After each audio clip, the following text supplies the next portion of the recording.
Hi, I'm Tom Biebighauser with Wetland Restoration and Training. We're at the Wellesley College Botanic Garden located in Wellesley, Massachusetts, and I'm excited to show you this vernal pool restoration project. This vernal pool that we're going to restore was covered with concrete 100 years ago. And we have this dedicated team of individuals that have worked over 2 years to plan, get the funding, and then implement this restoration project. Let's get started. Wellesley College is a private women's liberal arts college in Wellesley, Massachusetts that was founded in 1870. The 500-acre campus overlooks Lake Waban and includes large areas of coniferous and deciduous woodlands along with open meadows.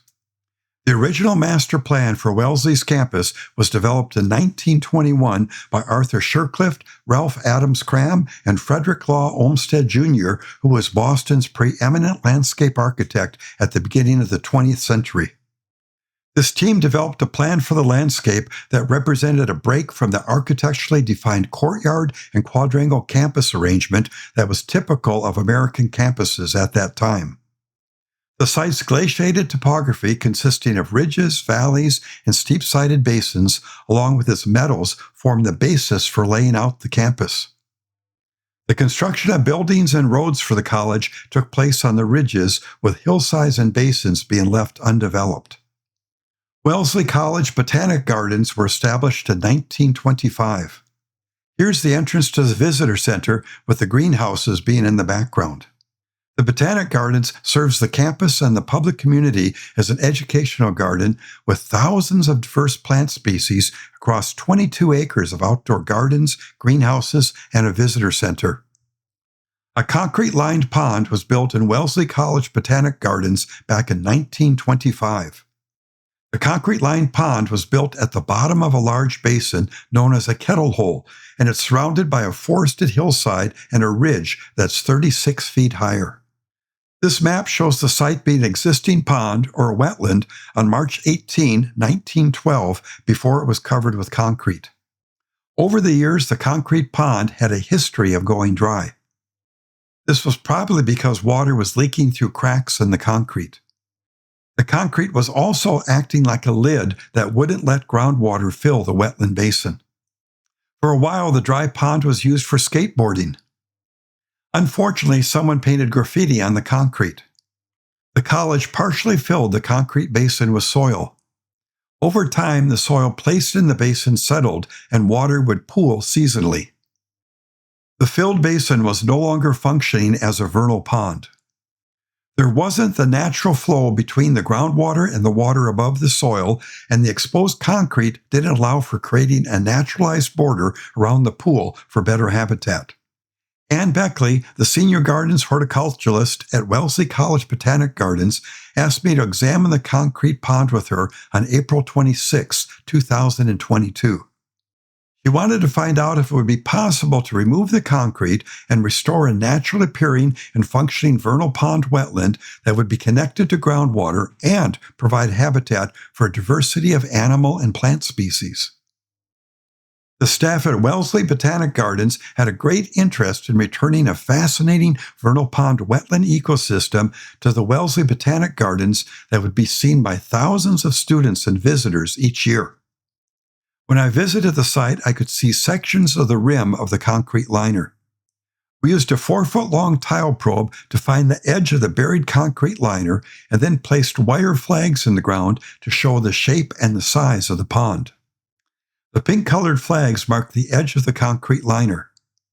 The surface area of the concrete liner was measured to be approximately 2,813 square feet. Blue-colored flags were used to mark where it would be possible to restore a wetland to a more natural shape. We then worked to determine how to make a wetland that would naturally contain water once the concrete liner was removed. To do this, we needed to dig test holes under the concrete liner to determine the soil texture and to see if groundwater was present. Unfortunately, it was not possible to dig the deep test holes with our hand tools because of the thick concrete. Because we had no way of digging test holes under the concrete, we used a soil auger to dig holes around the edge of the concrete. We tried to determine how thick the concrete was and then how it could be removed. We were unable to measure the thickness of the concrete, but estimated it to be 4 inches thick. We didn't know if the concrete had been reinforced with rebar, which would make it more difficult and costly to remove. I've found it possible to use the bucket on the excavator to remove the concrete where there's no rebar in it. The key is to get a hole started in the concrete and then use the bucket to lift an edge of the concrete to break out pieces. Don't be in a hurry or you may damage the machine. However, if there was rebar, then we would need an excavator with a breaker attachment. The deepest I could dig a test hole around the edge of the concrete liner was 24 inches. This was because the auger was stopped by rock below the surface. I didn't know if the rock was gravel, cobble, or bedrock. We found groundwater approximately 21 inches below the surface, and 2 of the soil test holes we dug near the edge of the concrete liner on April 26, 2022. These test holes showed us that if we excavated a wetland basin that was 39 inches deep on the same day, there should be 18 inches of water in the vernal pool. Unfortunately, we did not know if the elevation of groundwater would change with the season. This lack of information concerning the elevation of groundwater under the liner made it impossible for us to know how deep to dig once the concrete liner was removed. The soil texture surrounding the concrete pool was low in clay. I predicted the soil under the concrete would also be low in clay. It would not be possible to rearrange and to compact the soil under the liner so it would hold surface water runoff. We would need to build a wetland that would be supplied naturally with groundwater or to use an aquatic safe liner. There was no interest in using an aquatic safe liner. Restoring the wetland would be a challenge because there were no roads leading downhill to the site. We would need to build a temporary road to provide access for the heavy equipment and for the dump trucks. We would only be able to use a small excavator and a small skid steer along with a small dump truck that were narrow enough to fit between the trees. Anne suggested using a small grassy opening near the pond for parking and for temporarily storing soil during construction. I prepared a detailed design plan and an estimated budget for implementing the project. Wellesley College Botanic Gardens worked closely with the Paulson Ecology of Place initiative in the development of this project. This included paying for my initial visit to campus to assess the feasibility of the project and providing camera trap data and financial support for construction costs. While developing plans to implement the project, the staff at the Botanic Gardens worked with the Facilities Department and the Paulson Initiative to improve how stormwater runoff on the roads and the paths in the watershed flowed into the kettle hole. They took action to create culverts below the stormwater drains that were above the kettle, diverting the runoff and reducing erosion into the kettle. This group worked hard to dig up and remove yellow iris, a non-native invasive plant, from the site. Wellesley College was required to determine if wetland resource areas that are protected under the Massachusetts Wetland Protection Act and the town of Wellesley occurred within the project area. Wellesley College hired Nietzsche Engineering and Nate Goshgarian, a wetland scientist with LEC Environmental Consultants, to prepare a water resource determination for the project area. This determination would then be submitted to the Town of Wellesley Wetland Protection Committee for their review and approval. Nate Goshgarian determined the extent of water resource areas through observations of existing plant communities, hydrologic indicators, soil characteristics, and other signs of hydrology within and surrounding the topographic depression. Based on LEC's evaluation, an isolated vegetated wetland was identified and delineated within the project area. The isolated vegetated wetland had formed in a portion of the concrete pond that had been filled. Now here's where it gets complicated. The isolated vegetative wetland was found to be non-jurisdictional because it did not meet square footage requirements for the local Town of Wellesley bylaw. However, the project area was found to be isolated land subject to flooding, which was jurisdictional only under the Town of Wellesley bylaw. The project area was also found to be a vernal pool, which was jurisdictional under the Town of Wellesley bylaw.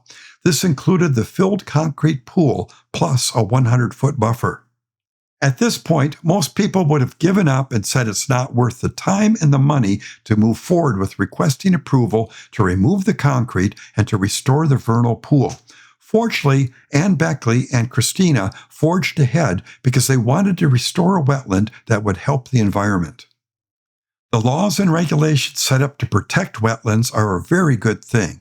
Unfortunately, the same regulations can make it very difficult and very expensive to restore a wetland.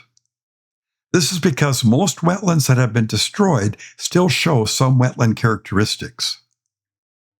An example is finding sedges and saturated soil in the bottom of a ditch that had been dug to drain a wetland, or the ruts and small puddles that can form in a filled wetland. These leftovers are treated by agencies as wetlands and often receive the same protection as a natural wetland on the landscape. Ann Beckley began regular conversations with personnel with the town of Wellesley to find out how the college could obtain approval to restore the vernal pool.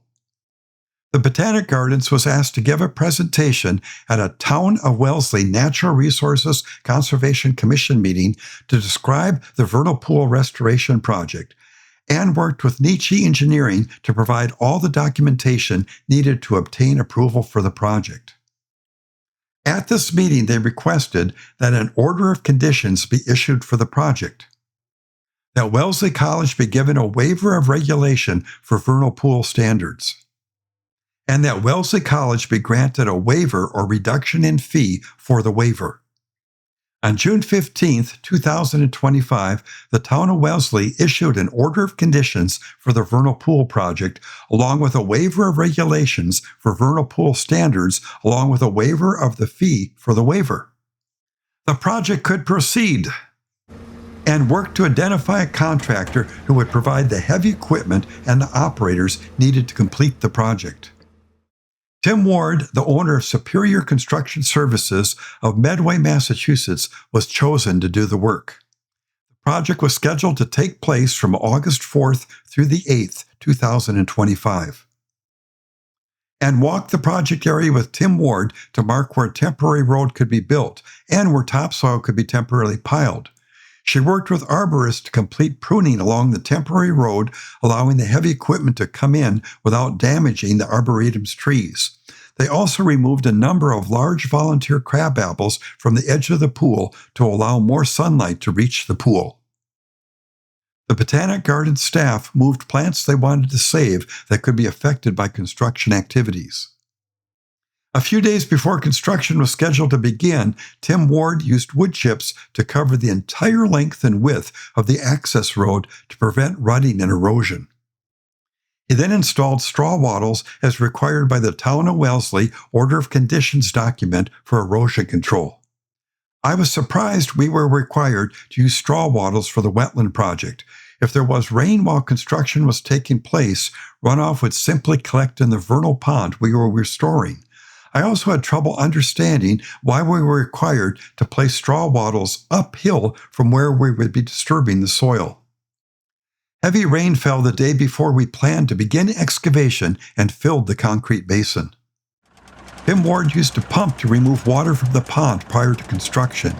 He placed the end of the intake hose into the sump he had made in the basin to drain water from the pond.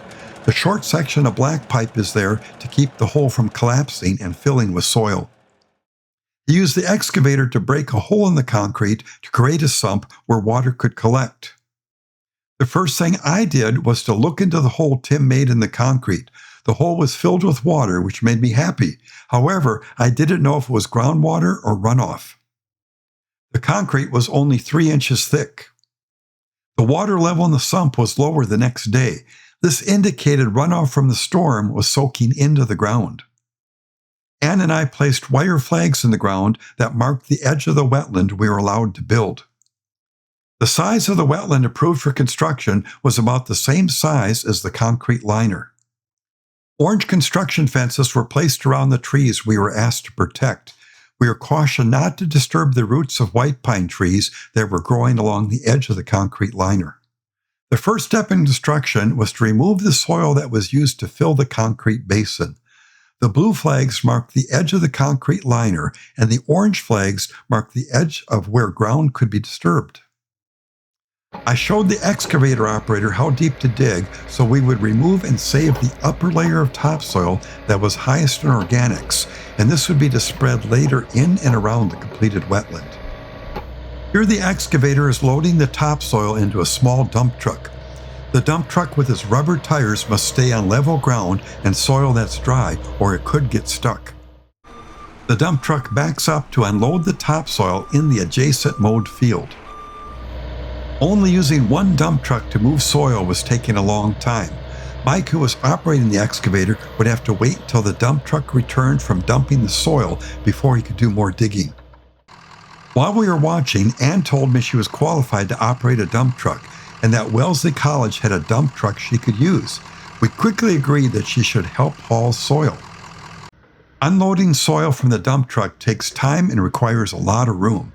The first step is to back the truck up to the pile of soil that you dumped the last time. The next step is to get out of the cab, walk to the back of the truck, and unlatch the tailgate. You may need help because often the tailgate gets stuck and is hard to open. Now you walk around the truck and find the lever on the hydraulic valve that will lift the front of the dump bed. The bed slowly rises and eventually the soil will begin sliding out of the dump truck. It takes time for the hydraulics to lift the bed. You get back in the cab and slowly drive forward until all the soil is out of the bed. Oftentimes you must walk around the truck to make sure all the soil has fallen out of the bed. You use the control level to lower the dump bed. Next, you get out of the cab and walk to the back of the truck, lift and latch the tailgate. The tailgate is heavy, so you may need help lifting it. It's now time to get back into the cab, fasten your seatbelt, check your mirrors, and drive back to where the excavator is digging for another load. After the topsoil has been removed and saved, the excavator begins removing the mineral soil, which was used to fill the concrete basin. The mineral soil has a sandy loam texture. You can see the top edge of the concrete liner in the background. The excavator now loads the mineral soil that was placed over the liner into the dump trucks. The dump trucks will move the mineral soil to an area on campus where rock and gravel can be stored. It took almost 2 days to remove the soil that had been used to fill the basin. We're going to find out how deep this pond was before it was filled in with soil. So now that we've removed the soil from top of the liner, we're going to take a few elevations. So I've set up the laser over here on high ground outside of the work area. And now I'm going to walk and take a measurement on top of the concrete liner that was installed. And I'm using a dual-sided grade rod. And we should hear the signal. Okay, this is a 7.4 reading on top of the liner. Now we're going to go down here and take a reading in what was the deepest part of the pond. But I'm going to write down that 7.4 so I don't forget it. So 7.4 is the top edge of the concrete liner. Now I'm going to take a reading in the deepest part of the historic pond, which is built in the 1920s. I'm having to extend the rod because this is a deeper area. And I'm reading a 9.9 on the rod. So the very bottom is the 9.9. We subtract 7.4 from that. So when they built this, they built it to be 2.5 feet deep in the center. We're now ready to remove the concrete. Tim Ward is using the bucket on the excavator to remove the concrete. I was happy to see that the concrete was peeling up in large pieces and it was possible to break up the concrete into smaller pieces so it could be loaded onto the dump truck. Fortunately, there was only wire and no rebar in the concrete, so we didn't need an excavator with a breaker attachment to break and remove the concrete. We soon discovered there were 2 layers of concrete in the basin. Each layer was about 4 inches thick. These 8 inches of concrete would take longer to remove and haul away. We used rakes to gather the smaller chunks of concrete. The excavator picked up many of these small piles that we made and placed the concrete in the dump truck. We picked up many pieces of concrete by hand and moved them closer to the excavator to be loaded onto the dump truck. The concrete would peel up into larger pieces. Tim would break the large pieces into smaller pieces and then make piles he could load onto the dump truck when it returned. Notice how he uses the thumb attachment on the excavator to hold the concrete in the bucket. Here Tim is loading the concrete into the dump truck. Again, notice how he uses the thumb attachment to keep the concrete from falling out of the bucket. The dump trucks were able to back down into the basin, so the excavator didn't have to travel with concrete in the bucket to reach the truck. We also used the skid steer to load the concrete into the dump truck. However, it didn't work as well as using the excavator because the pieces of concrete would fall out of the bucket. Also, the skid steer had to drop the concrete into the truck, and this could damage the dump bed. The dump trucks moved concrete to the storage area on campus. This involved almost 100 trips per day for each truck. We drove slowly on the roads in campus and made sure no soil or concrete fell out of the trucks. And standing in front of the pile gives us an idea how much concrete was moved. Wellesley College later paid a contractor to move the concrete to a recycling plant where it was crushed and used like gravel. We found a plastic pipe under the concrete, which appeared to have been used to protect an electrical wire needed to supply power to the pump for a fountain that was installed in the 1970s. The pipe broke with a piece hitting my cell phone as I was filming. We also found a rusted steel pipe under the concrete. The soil texture under the concrete liner was mixed. Most of the area was sandy loam with mixed gravel. There were also patches of silt. The soil was moist, but there was no groundwater. We uncovered what may have been a water well under the concrete liner. There were large chunks of concrete that were curved at one side. We dug up and removed these large pieces of concrete. We found an area of silt in the basin. I thought it might be possible to harvest the silt and use it to line the bottom of the basin so it would hold water. I asked Tim to remove the silt and place it in a pile. We soon found out there was only a small area of silt and the silt wasn't very thick. There wouldn't be enough silt to line even a small part of the basin. I then asked Tim to dig a deep trench with an excavator across one end of the basin. The deep hole would allow me to see if groundwater or bedrock were present. While digging, he uncovered a concrete structure that may have been a sump or a clean-out well for a buried drainage system. He continued digging and uncovered a drainage structure that was made from clay tile. The clay tiles were 4 inches in diameter and 12 inches long. They had been buried in the silt soil for drainage. Each clay tile was surrounded by fine gravel so the silt would not block the narrow gaps needed for drainage between the clay tiles. Groundwater began filling the hole after we removed a few of the clay tiles. We uncovered more of the clay tiles with the excavator. The presence of the clay tiles and the gravel drain showed us the basin was once a wetland that was probably drained for farming. The clay tiles were still functioning and had to be removed for us to restore the wetland. We dug up another buried drainage structure, and this one was made using 3-inch diameter clay tiles. The first drainage structure was made using 4-inch diameter clay tiles that had a flat bottom. The second drainage structure was made using 3-inch diameter clay tiles that were round. These were plugged with soil. The wetland had originally been drained by digging a ditch. The landowner then placed clay tiles in the ditch. The clay tiles were set close together so there was only a narrow crack between them. Tar was used to fill the gap between the tiles. This left a short and narrow gap along the lower edge for groundwater to pass into the tiles. The ditch and the tiles were then covered with soil. These clay tiles have been buried over 6 feet deep in the ground. Groundwater began filling the trench as we removed the clay tiles. The water was pouring out of the clay tiles and filling the hole from the surrounding soil. We used the excavator to find and to remove all the clay tiles. We began digging and shaping the basin for the wetland because we knew where the elevation of groundwater would be in the summer. When I designed the project in April 2 years earlier, I estimated that groundwater was only 21 inches below the surface of the ground. Unfortunately, the hole we just dug showed groundwater was over 72 inches below the surface in early August. Because we wanted to see water in the wetland during the month of August, it would be necessary to dig the basin so it would be at least 6 feet deep in the center. This meant we had a lot of soil to remove and to haul to the storage yard. It also meant that the inside slope of the wetland would be much steeper than planned. These drawings show what we were facing. Both drawings show the profile view of wetlands supplied with groundwater. Both wetlands were dug at the same depth, with the elevation of groundwater being the same at each location. Looking at the wetland built with a smaller diameter, we see that the sides of the basin are much steeper and the surface area of water is much less.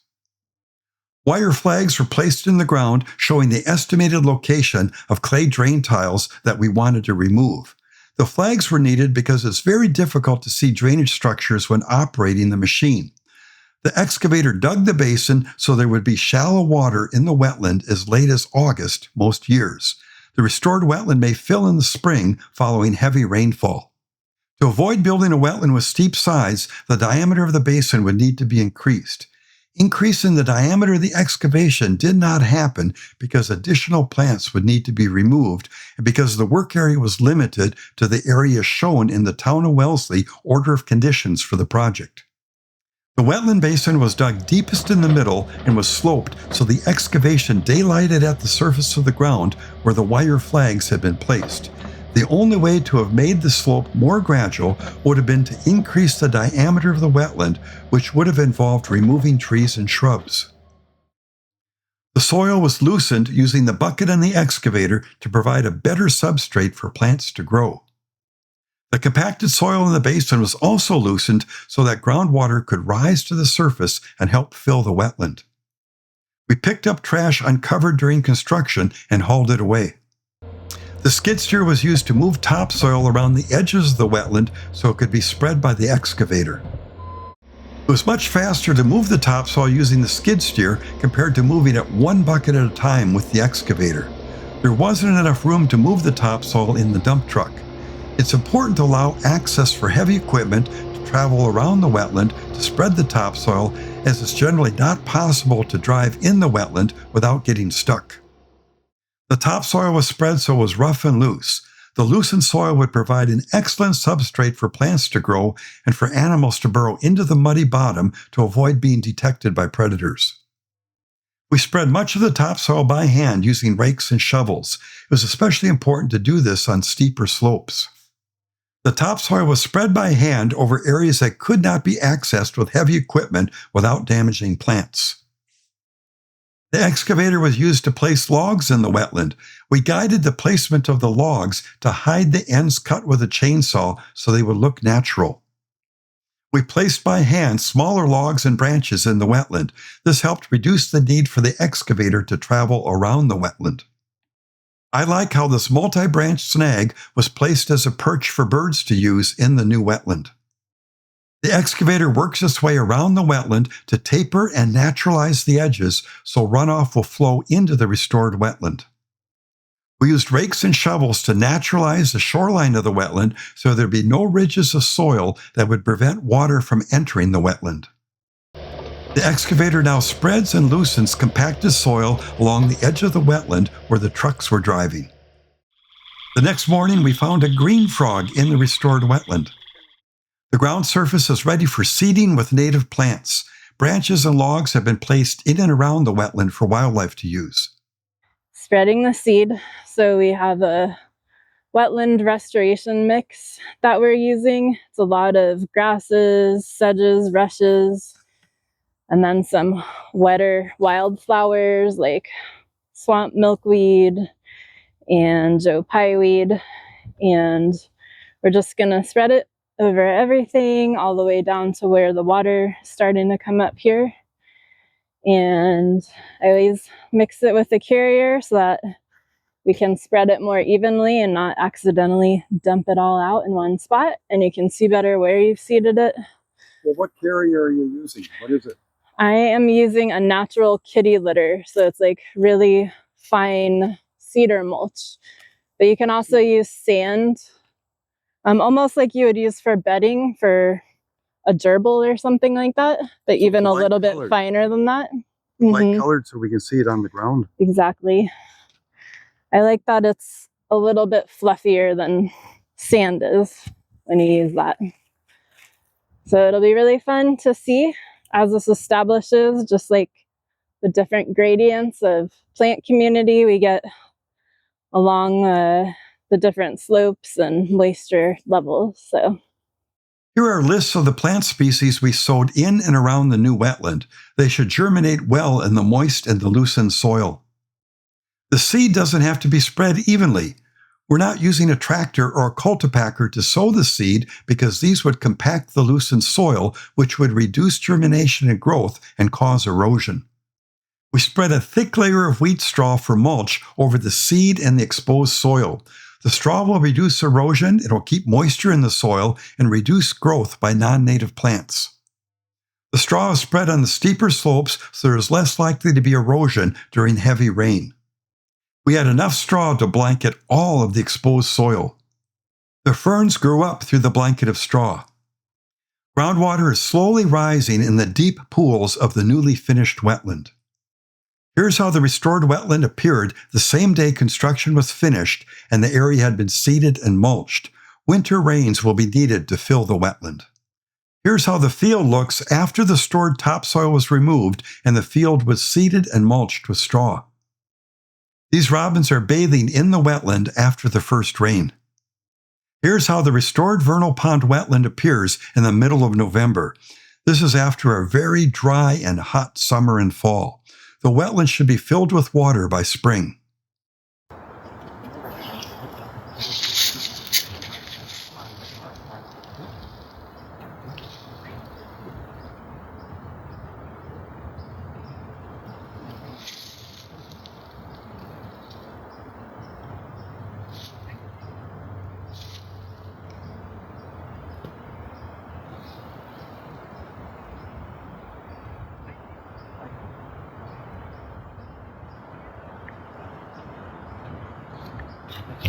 It's never easy restoring a wetland, but it's worth it.